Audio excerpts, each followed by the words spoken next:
there was a man. His name was Chukwuemeka Obi. But nobody called him that anymore. They called him Eze Ego, King of Money. And in the whole of the Eastern land, there was no man whose name carried more weight, and no man whose heart carried more emptiness. He had built his empire with 2 hands and the kind of stubbornness that does not know how to lie down. His lorries moved goods across 6 states. Chiefs sent him kola nut, governors sent him invitations, and every single one of them wanted something. This was the wound nobody could see, because when a man has money, people do not come to meet him. They come to meet what he has, and there is a difference between those 2 things that will cut a man deeper than any knife. There was a woman once, before all of it. Her name was Adaiz. She used to bring him fried akara when he was still nobody, still just a young man with big dreams and small pockets. Then the money came, and the night he saw her showing off his name to her friends the way someone shows off a new wrapper from Abba Market, something in Chukwuemeka Obi quietly died. He buried it deep. For 10 years, he kept it buried. Then came the day everything changed. He had traveled to Oguta for a land inspection. Through a series of mix-ups, he arrived at the guest house alone. No entourage, no recognition, just a man in plain clothes in an unfamiliar town. The guest house was run by Mama Chioma, a woman with a voice that could call order from chaos. Her kitchen boy had not shown up. If he wanted to eat, he would help first. He took the apron, and for the first time in 10 years, Eze Ego disappeared, and just Emeka remained. Then he carried a tray to the table near the window. She was sitting alone. Her name was Ngozi, a secondary school teacher who had traveled for a colleague's burial. She had a notebook open and was writing with the focus of someone who thinks deeply about things most people never notice. When Emeka approached, she looked directly at him and said she hoped he had not been on his feet too long, because the evening looked busy and the job looked tiring.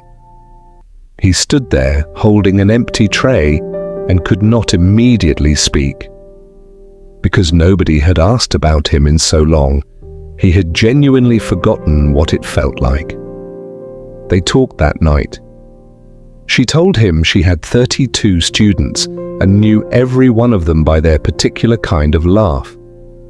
She said her school had no library and she was saving to buy books because she believed a child who could read could escape anything. Somewhere in the months that followed, without permission or announcement, he fell in love.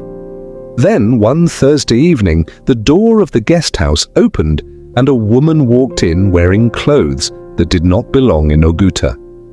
Adaize. She sat down across from Ngozi without being invited and called him by his full name. Chukwuemeka Obi, loudly, clearly. The guest house went quiet. Ngozi stood up, slowly.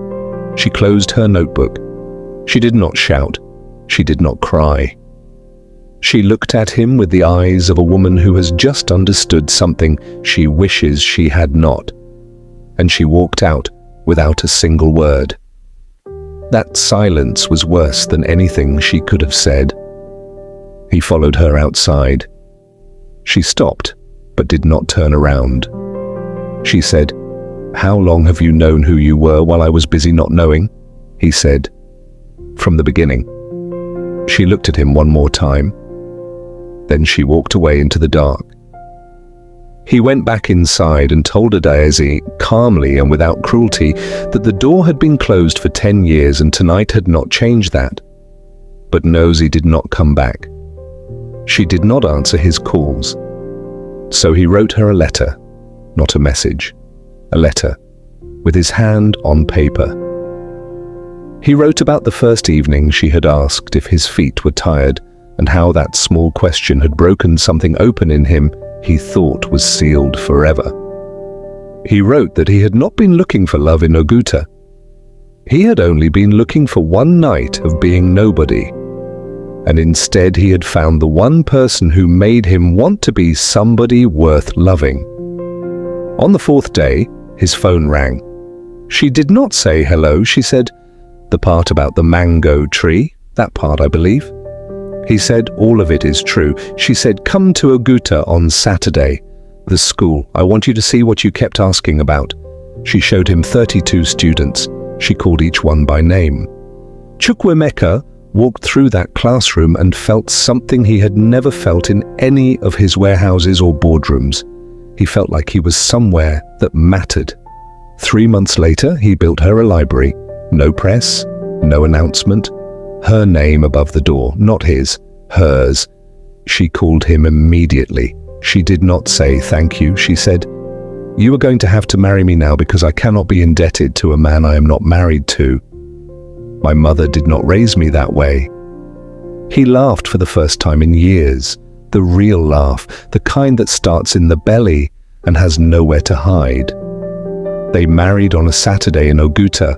No politicians, no contractors, just family and jollof and palm wine and the teacher with 32 students and the man who had everything and had finally found the one thing money could not buy.